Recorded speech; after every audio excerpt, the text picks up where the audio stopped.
वंदे मातरम साथियों, स्वागत है आप सभी का आपके अपने YouTube channel examine Suresh Malviya sir पर।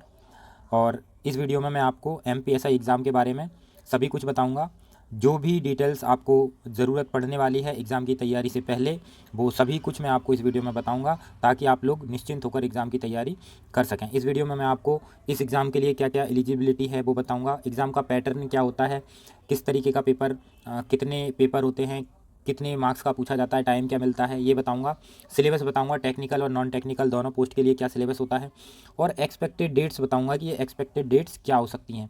इसके अलावा जो भी पोस्ट कितनी निकल के आ रही हैं सामने, अभी जो भी सोर्स हैं उनसे कितनी पोस्ट के बारे में जानकारी मिली है, तो ये सब मैं इस वीडियो में आपको बताऊंगा। तो लास्ट तक बने रहिए, एक एक चीज़ आप लोग देखते रहिए। वीडियो में आपको बहुत कुछ जानने को मिलेगा, बहुत कुछ सीखने को मिलेगा। ठीक है, शुरू करते हैं। सबसे पहले एलिजिबिलिटी देखते हैं अपन, शैक्षणिक अर्हता क्या होगी। ठीक है ना। तो इसमें कुछ पोस्ट होती हैं, लगभग 7-8 पोस्ट के लिए एग्ज़ाम आता है। तो वो पोस्ट के लिए अलग अलग एलिजिबिलिटी है। जैसे कि कुछ होते हैं नॉन टेक्निकल पद, ये आपको दिख रहे हैं, जैसे सूबेदार है ना, उप निरीक्षक यानी कि सब इंस्पेक्टर जिला पुलिस बल है ना, स्पेशल फोर्स यानी स्पेशल शाखा के लिए जो होता है। तो इनके लिए केवल आपको ग्रेजुएशन चाहिए, कोई भी कॉलेज से आपको बस किसी भी सब्जेक्ट से ग्रेजुएशन होनी चाहिए। फिर इसके बाद अगली जो एलिजिबिलिटी आती है वो आती है उप निरीक्षक आयुध। इसके लिए एक तकनीकी पद है, इसके लिए आपको या तो इंजीनियरिंग होना चाहिए या फिर डिप्लोमा होना चाहिए 3 साल का। ठीक है। फिर इसके बाद आता है उप निरीक्षक क्यूडी, इसके लिए आपको फिजिक्स केमिस्ट्री मैथ या फिर इसके समतुल्य यानी कि इंजीनियरिंग भी इसमें चलेगी। ठीक है, तो ये भी तकनीकी पद में आपका आ जाएगा। फिर इसके अलावा रेडियो की पोस्ट के लिए आपको केवल इलेक्ट्रिकल टेलीकम्युनिकेशन में इनमें डिप्लोमा या डिग्री होना चाहिए आपको ग्रेजुएशन में। और एक और होता है, ये उंगली का जो चिन्ह होता है ना, फिंगरप्रिंट वाले उप निरीक्षक, ये भी एक टेक्निकल पोस्ट है। इसके लिए भी आपको फिजिक्स केमिस्ट्री मैथ या फिर इंजीनियरिंग में कोई सी भी डिग्री आपके पास होना चाहिए। और एक जो लास्ट का जो पद है पोस्ट नंबर 8, ये भी नॉन टेक्निकल है, लेकिन ये ओनली मेल्स के लिए रहता है ना, फीमेल के लिए नहीं रहता है। इसमें आपको किसी भी कॉलेज से आपकी ग्रेजुएशन होनी चाहिए। तो ये ओनली जो विशेष सशस्त्र बल टाइप का जो होता है, एसएएफ जैसे अपन बोलते हैं, स्पेशल आर्म फोर्सेस, उसकी है ये, है ना। तो आप इसको ज़रा देखना है। तो ये आपकी शैक्षणिक अर्हताएँ हो गई हैं। इसके अलावा ये जो एग्ज़ाम होता है इसके 3 चरण होते हैं। सबसे पहला चरण होता है आपका लिखित परीक्षा होगी, है ना। और मैं ये तीनों चरण के बारे में आपको डिटेल से एक एक करके बताऊंगा। तो प्रथम चरण होगा लिखित परीक्षा। दूसरा जो चरण होगा वो होगा आपका फिजिकल इफिशियंसी टेस्ट, शारीरिक शारीरिक प्रवीणता परीक्षा। फिर इसके बाद आपका तीसरा जो चरण होगा वो आपका इंटरव्यू होगा, साक्षात्कार होगा। ठीक है, ये आप लोगों के 3 इसमें चरण होने वाले हैं। इसके अलावा आपके जो भी हैं उसमें आपको जब भी आपको शारीरिक प्रवीणता परीक्षा के लिए बुलाएंगे तो आपको वहाँ पे 3 चीज़ें वहाँ पे होंगी आपकी।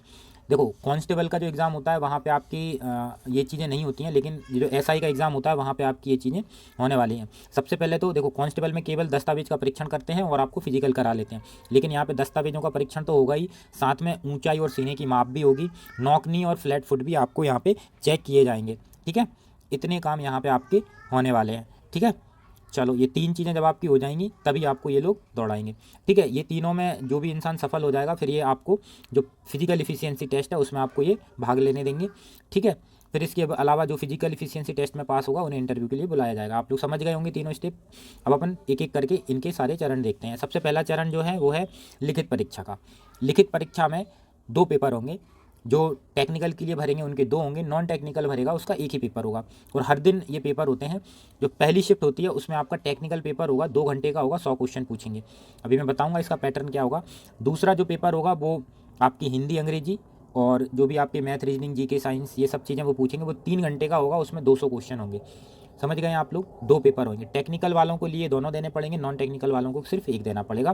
3 घंटे का पेपर होगा उनका और 200 नंबर का। टेक्निकल वालों को फिजिक्स केमिस्ट्री और मैथ, ये तीनों इनको देने हैं। ठीक है, पहला चरण होगा। जैसे ये चरण कंप्लीट हो जाएगा इसकी आपको रिजल्ट आएगा। कोई भी मार्क्स आपको इसमें नहीं बताएंगे, मार्क्स आपके शो नहीं होंगे इसमें। ठीक है, मार्क्स आपके जो स्क्रीन पे शो हुए हैं आंसर की में आपने देखे हैं, वहाँ से ही पता चलेगा आपको।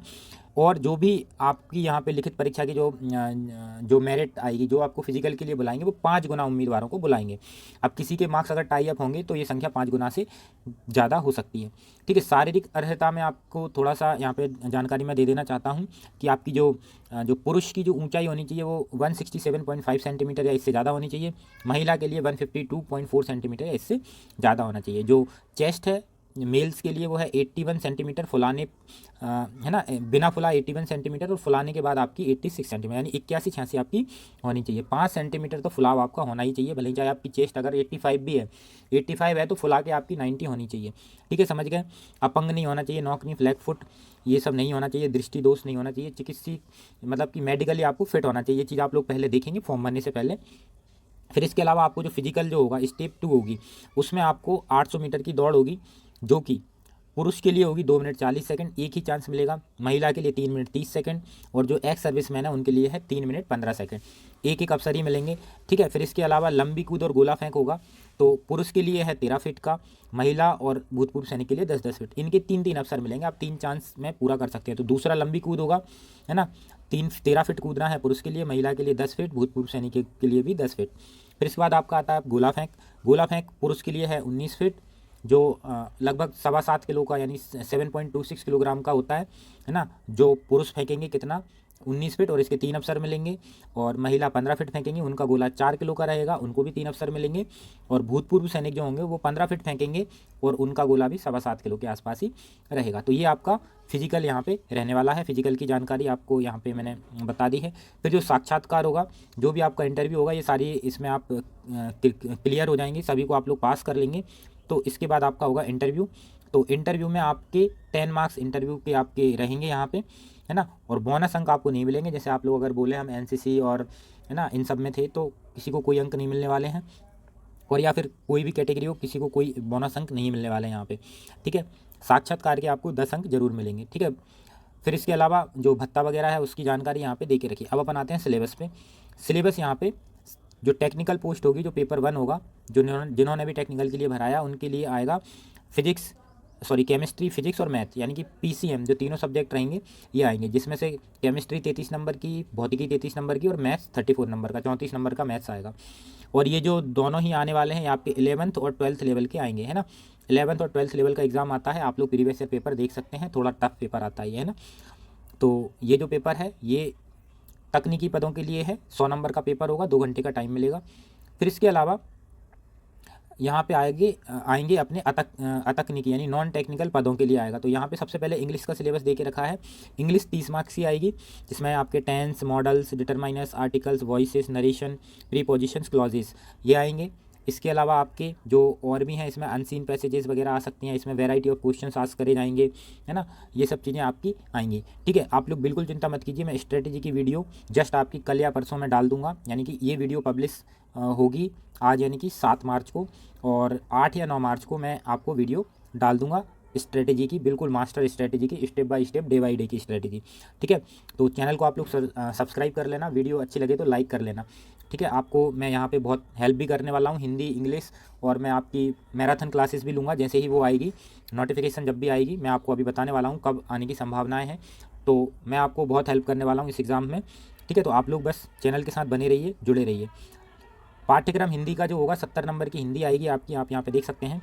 और हिंदी बहुत महत्वपूर्ण रोल निभाती है सिलेक्शन के लिए। इसमें आपके आएंगे जो होंगे शब्द निर्माण आएंगे, उपसर्ग, प्रत्यय, संधि, समास, ये वाले क्वेश्चन आएंगे, है ना। समुच्चारित भिन्नार्थक शब्द वगैरह, अनेक आर्थिक, विलोम, पर्यायवाची वाक्यांश, है ना। अनेक शब्दों के लिए एक शब्द, भाव पल्लवन, भाव विस्तार। खैर ये भाव पल्लवन, भाव विस्तार तो इतना नहीं पूछते हैं, अशुद्धि पूछेंगे, वाक्य परिवर्तन पूछेंगे, मुहावरे, लोकोक्ति, समास विग्रह, समास के भेद, है ना। संक्षिप्तीकरण पूछ सकते हैं, बहुत बड़ा लाइन दे देंगे उसके लिए छोटा सा वर्ड दे देंगे, है ना, इस तरीके से। फिर इसके अलावा कुछ टेक्निकल नॉन टेक्निकल वर्ड्स होते हैं, विदेशज, देशज शब्द होते हैं, है ना, ये पूछेंगे। वाक्य भेद, शब्द युग्म, भाषा, बोली, विभाषा, ये सारा ये हिंदी का सिलेबस है। छंद, रस, अलंकार वगैरह, तो हिंदी में लगभग सभी चीज़ें आपसे पूछेंगे। ठीक है, और ये हिंदी की तैयारी मैं आपको कराऊंगा 2 से 3 दिन, अगर मास्टर क्लास लूँगा तो 7-7, 8-8 घंटे की 3 क्लास ले लूँगा तो उसमें आपका कवर हो जाएगा। बाकी देखेंगे अपन, इसको कवर करेंगे, हिंदी इंग्लिश में आप ही कवर कराऊंगा, टेंशन नहीं लेना आप लोग। फिर इसके अलावा इसमें पहेलियाँ वगैरह, ये सब गद्यांश वगैरह भी इसमें आएंगे, तो आप लोग इन्हें देख लेंगे।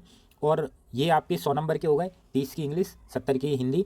फिर इसके अलावा 100 नंबर का इसका पार्ट भी आएगा, है ना, ये भी सभी के लिए रहेगा। तो इसमें आपका MP GK, है ना, नेशनल इंटरनेशनल करंट अफेयर, सामान्य जानकारियाँ, या फिर जो भी GK है, गणित, है ना, यानी कि maths, history, geography, economy, polity, है ना, सोशल साइंस, जनरल एप्टीट्यूड, मतलब रीजनिंग, मैथ्स वगैरह, ये जो फिर जो अपना पेपर आता है ये पूरा अपना MP कांस्टेबल का जो सिलेबस आपने पढ़ा होगा वही सिलेबस है, बस इसमें नॉन टेक्निकल के लिए हिंदी इंग्लिश एक्स्ट्रा जोड़ दी गई हैं और जो टेक्निकल है उनके लिए फिजिक्स केमिस्ट्री और मैथ्स पढ़ना है। ठीक है, ये सब आ जाएंगे। फिर इसके अलावा अपन आते हैं कि एक्सपेक्टेड डेट कब हो सकती है। तो सबसे पहले आप यहाँ पे स्क्रीन पे देख पा रहे हैं कि अभी जो कैलेंडर में एग्ज़ाम है ये सूचीबद्ध एग्ज़ाम है, तो अप्रैल और मई में सूचीबद्ध हैं। आज 7 अप्रैल हो चुकी है, 7 अप्रैल तक इनकी कोई नोटिफिकेशन नहीं आई है। संभावना है कि एक वीक के अंदर जो अप्रैल वाले एग्ज़ाम है, सॉरी 7 मार्च ही बोला था ना मैंने, आज 7 मार्च हो चुकी है, कोई इनकी जानकारी नहीं आई हुई है अभी। तो संभावना है कि लगभग 15 मार्च तक, 15 से 20 मार्च तक से पहले ही अगर इसकी नोटिफिकेशन आ जाती है तो ये एग्ज़ाम अप्रैल में आपके हो पाएंगे।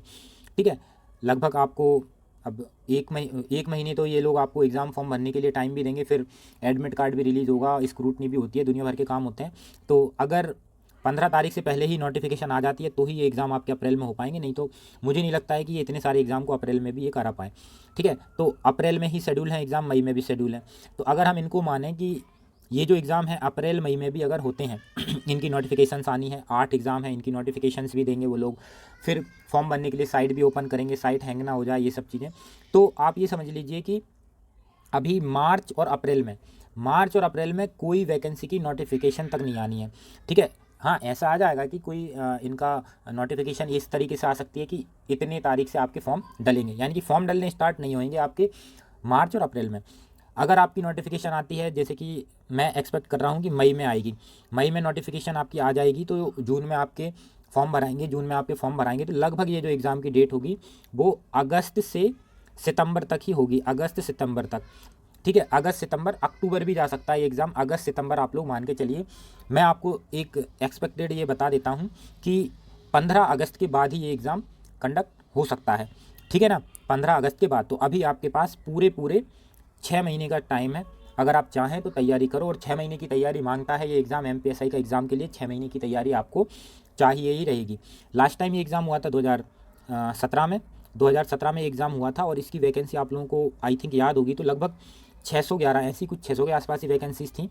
ठीक है ना, और रिजर्वेशंस भी महिलाओं के लिए तो 33% रहता ही है, और इसमें जो पुलिस में जो कार्यरत रहते हैं ना विभागीय कर्मचारी, उनके लिए भी 10% पोस्ट आरक्षित रहती हैं, 15% एक्स सर्विसमैन के लिए आरक्षित रहती हैं। तो समझ लीजिए आप लोग, आधी सीट तो रिजर्वेशंस में ही चली जाती हैं, आधी से ज़्यादा सीटें, है ना। मतलब उसमें मेल कैंडिडेट चाहे वो SC ST OBC जनरल कोई भी कैटेगरी, EWS कोई भी हो, वो फाइट ही नहीं कर पाते हैं। 33% गई फीमेल की, है ना, और 10% जो पुलिस में कार्यरत हैं उनके लिए, और 15% एक्स सर्विसमैन के लिए। तो कितनी हो गई है ना, 5 3 8 और 58% तो ये चली गई सीटें, है ना। तो ऐसा हो जाता है। फिर इसके बाद कैटेगरी वाइज रिजर्वेशंस भी होते हैं, तो वो सब आप लोग देख लेना। कंपटीशन बहुत तगड़ा रहता है, कट ऑफ हाई रहते हैं इसके, है ना। तो हल्के में मत लेना। आप लोग अंदाज़ा देख ही चुके हैं कांस्टेबल का एग्ज़ाम कितना कठिन आया था, तो आप सोचिए SI का पेपर कैसा आने वाला है। आपको मैं फिर से एक बार बता देता हूँ कि इसकी जो एक्सपेक्टेड जो नोटिफिकेशन की डेट है वो मई में प्रस्तावित हो सकती है, और एग्ज़ाम इसका अगस्त सितंबर में आपको देखने को मिल सकता है। आप अगस्त मान के चलिए, अगस्त को मान के ही आप तैयारी करिएगा। फिर इसके अलावा आपको जो भी है इसकी जो पोस्ट है, पोस्ट के बारे में मैं आपको बता दूं कि इसमें जो पोस्ट हैं, जैसी कि खबर मिली है, मुझे मिल जाती है खबर, ठीक है ना। तो खबर ये है कि लगभग अपनी 2000 के आसपास, कितनी 2000 के आसपास अपनी पोस्ट इसमें आएंगी, 2000 के आसपास पोस्ट इसमें आने वाली हैं। तो बिल्कुल निश्चिंत रहिए, पहली बार से लगभग 3 गुना पोस्ट यहाँ पे आएंगी, है ना। तो 2000 पोस्ट इसमें आने वाली हैं। तो अब आप लोग बात को मान लीजिए, नहीं मानना है मत मानिए। आप लोग पूछेंगे कि सर आपको कैसे पता, तो बस पता है, आप लोग बस तैयारी करिए। जो भी आपको बताता हूँ मैं वो हमेशा लगभग सही ही होता है, ठीक है। ये आप लोग जानते हैं, आपको विश्वास है अपने इस चैनल पर, ठीक है दोस्तों। अगर जानकारी अच्छी लगी हो तो वीडियो को लाइक ज़रूर करना। फिर इसके बाद मैं आपको बता दूँ स्ट्रेटेजी, इसकी जो मास्टर स्ट्रेटेजी होगी MPSI एग्ज़ाम की, वो स्ट्रेटेजी के लिए मैं आपको कल या परसों वीडियो अपलोड कर दूंगा, 8 या 9 मार्च को, ठीक है दोस्तों। तो ये सारी डिटेल्स थी, आप लोग इनको देख लेना एक बार, ठीक है। और इसके अलावा आप लोग को जो स्ट्रेटेजी है, कैसे क्या तैयारी करनी है सारे सब्जेक्ट्स की, टेक्निकल और नॉन टेक्निकल के लिए, वो मैं अलग से वीडियो बनाऊंगा। इसी वीडियो में अगर मैं बताता तो वीडियो बहुत लंबी हो जाती, ठीक है दोस्तों। नेक्स्ट वीडियो में मिलते हैं जहाँ पर अपन स्ट्रेटेजी डिस्कस करेंगे। तो ठीक है दोस्तों, चैनल को सब्सक्राइब कर लेना, टेलीग्राम ज्वाइन कर लेना, examine Suresh Malviya sir. Thank you, Vande Mataram.